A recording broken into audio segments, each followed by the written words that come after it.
guys, so welcome back to another episode of The Stable. We are at Fame Garage with Curtis right here. So he is working on Sean's 350, and as you guys can see, it is opened up. Got the engine pulled out of it. He found a broke AC line, courtesy of Phil on Ford when they put the motor back in this car after the whole oil consumption thing, and broke a AC line, so that is getting replaced. But the big thing somewhere around here, probably in that box, is Sean's brand new Gen 5 Whipple that is going on to the 350. So they got the cooling mod done. We got a new clutch over there because he fried his last one, or the guy before it fried it. And I think we just came in and Curtis finished up putting the oil pump gears in here.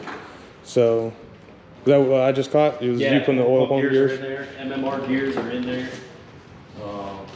There's a little sneak with that heavy ass unit right there. Yeah, he struggled the first time he opened it up at the house.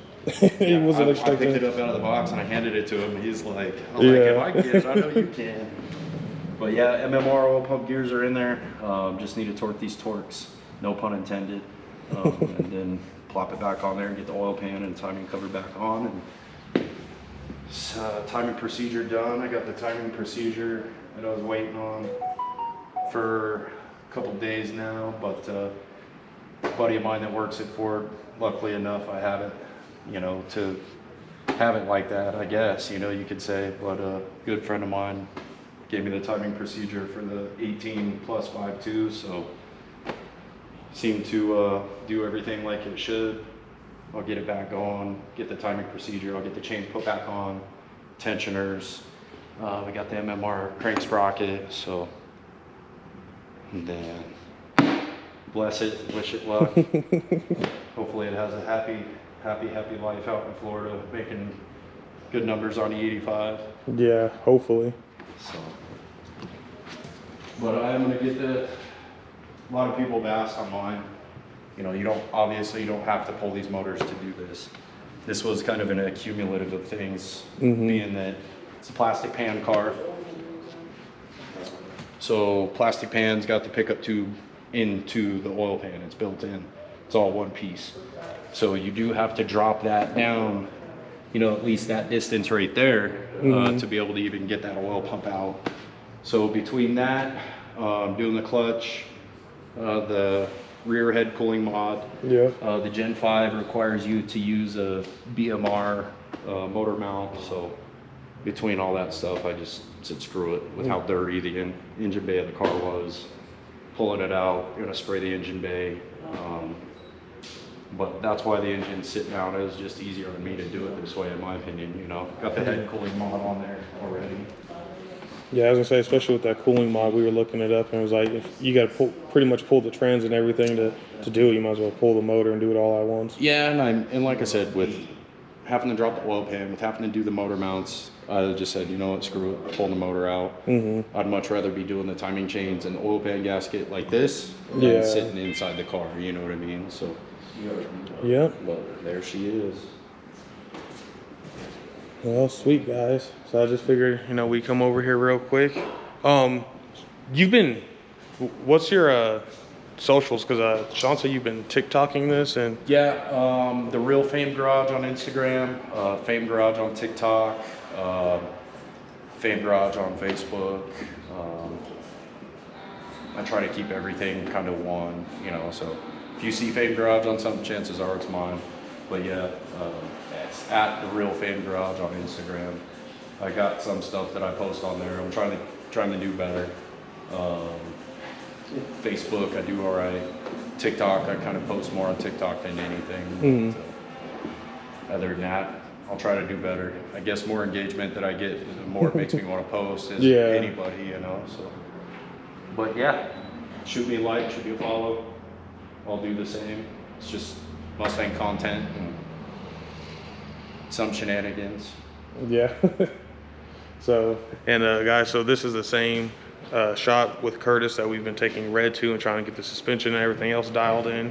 I'm sure once the Fox body is running, we'll be bringing that. Sean's, like I said, Sean's Fox is like right across the street getting painted, so we'll probably go check that out and see if we can get an update with that. But yeah, so highly recommend Curtis if you guys need any needs with your cars, you know, Mustangs. He's a guy to go to, especially if you're here in the Springs. So just want to give you guys an update, and we'll be watching TikTok. And if you guys want to see probably kind of more up to date than my videos are going to come out about what's going on with the Shelby, check out his TikTok. Sean got his car back with the Whipple Supercharger on there. Car has been great so far. The original tune he uploaded from Whipple, he was having problems with that, so he actually reached out to Palm Beach, and they have been doing some remote tuning on this car for him. So the bass that they sent was pretty good, or the second revision was pretty good. They told him he was good to get on it for a little bit, as long as he wasn't wide open throttle in every single gear. So he let me get on it. Second gear instantly broke the tires loose. I was pretty high up in the RPMs already, really not expecting it to break loose the way it did. But it did. And then as I got onto the interstate here in Mexico, I was in third gear, tacking about like 3,500 RPM, hit it, and you could tell that the tires are right on the threshold of like breaking loose, but it was like a controlled spin. And Sean said I left 2 faint lines all the way down the interstate. So the crazy part about all that I just told you is they did a data log with Sean today. He sent them the file, and they told him he is only on 4 pounds of boost, which is crazy to me. Car feels completely different, but they told him that the plugs are gapped way too wide. So me being the family master mechanic I am, Sean already asked me if I could help him out, because if you guys look in that corner, all his stuff is moved out. The movers came to get his stuff today. So this week, Friday, so like the 30th or the 1st, we will be taking this car down to Florida and getting Sean all moved and settled in down there. So just trying to make sure that this car is good enough to make the drive down there. He's planning on trailering the Fox. He still has his FJ, so it's going to take about 3 of us to get all his vehicles down there. So got to make sure that this one's ready to go. So game plan is to, as you guys can see, I went ahead and popped this cover off. Had to move this line out the way and the oil cap. So and then those covers just popped off. And this is my first time working on this car or anything newer than my 96. So a little bit of a learning curve. Doesn't seem like it's too difficult. So pop that cover off. Once I remove that line, there was a bolt right there. I removed that. So this coil plug should be ready to pop right out. But the problem I've run into so far is we don't have a digital gapper to set the plugs, because they wanted them at, let's see, they wrote it on a box over here. So the range that we need the plugs is extremely close. It's 0.022 to 0.024. So we don't have a digital gapper to do that.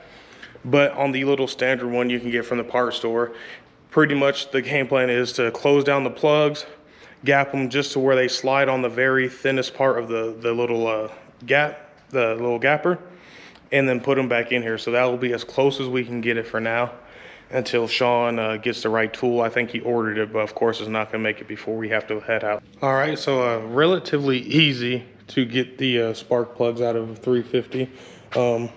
As you see, I just set all these, maybe you can, it's kind of dark, but I set all the, oh, you know what? I have my flashlight here. So I just set all the coil plugs back in the holes for now. I got the passenger side done and the driver side done. The driver side was pretty easy too, just had to unhook them, of course, and there was one vacuum line there that we undid, and got the whole driver side done. Sean took the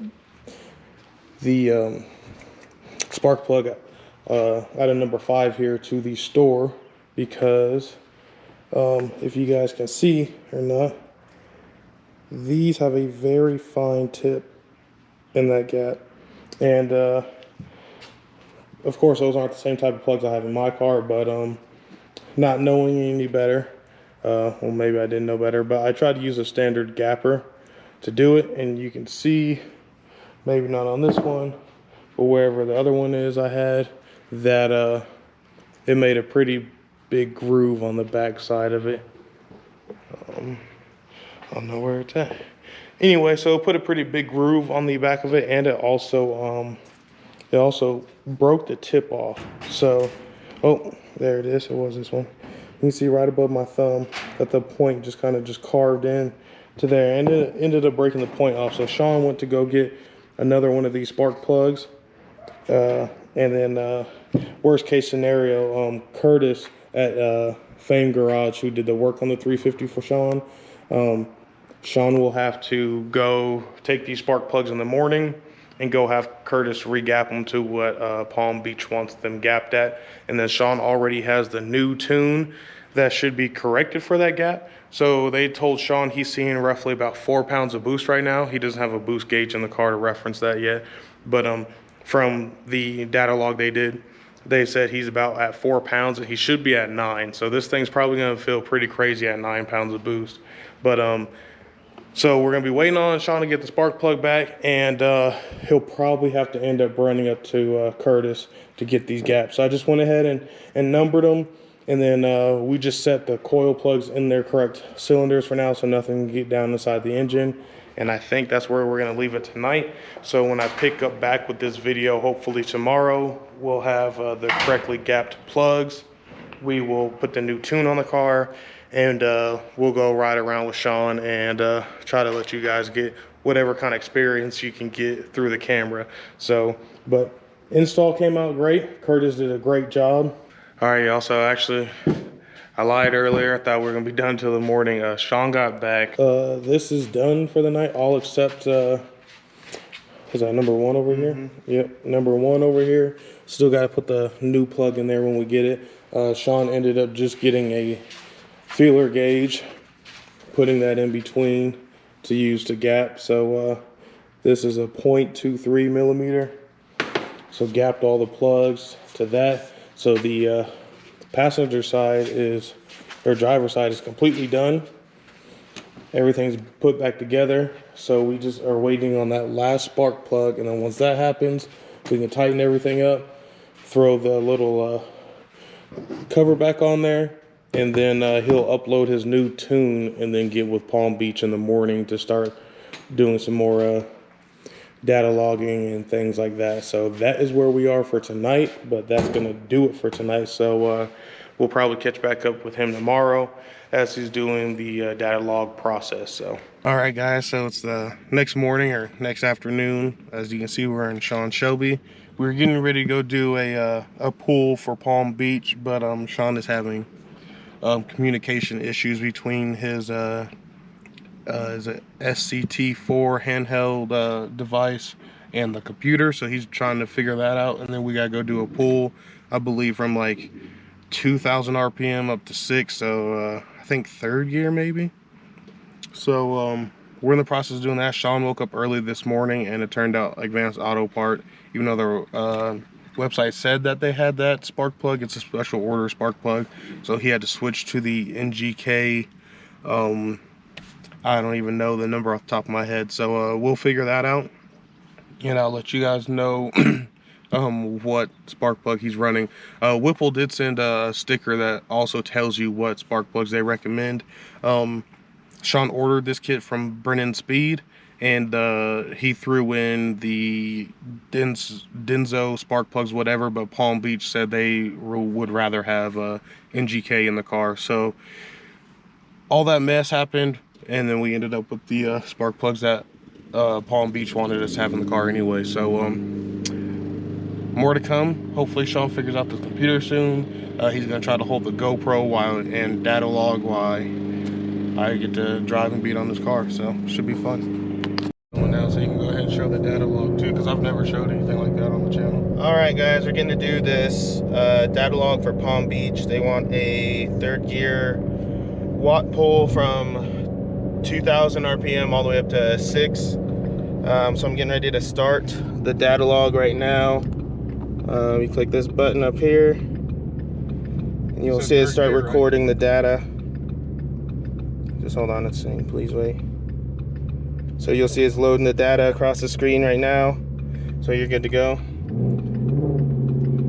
So slow roll into third. Or get to third just slowly. Yeah, and then you're gonna from 2 to 6 whenever you're ready.